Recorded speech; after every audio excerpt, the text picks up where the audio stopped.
پھول۔ تو اے گروہ جن و انس، تم اپنے پروردگار کی کون کون سی نعمت کو جھٹلاؤ گے؟ اسی نے انسان کو ٹھیکرے کی طرح کھن کھناتی مٹی سے بنایا اور جنات کو آگ کے شعلے سے پیدا کیا، تو تم اپنے پروردگار کی کون کون سی نعمت کو جھٹلاؤ گے؟ وہی دونوں مشرقوں اور دونوں مغربوں کا مالک ہے، تو تم اپنے پروردگار کی کون کون سی نعمت کو جھٹلاؤ گے؟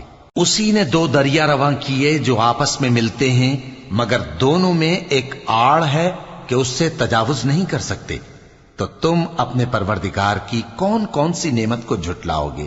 ان دونوں دریاؤں سے موتی اور مونگے نکلتے ہیں، تو تم اپنے پروردگار کی کون کون سی نعمت کو جھٹلاؤ گے؟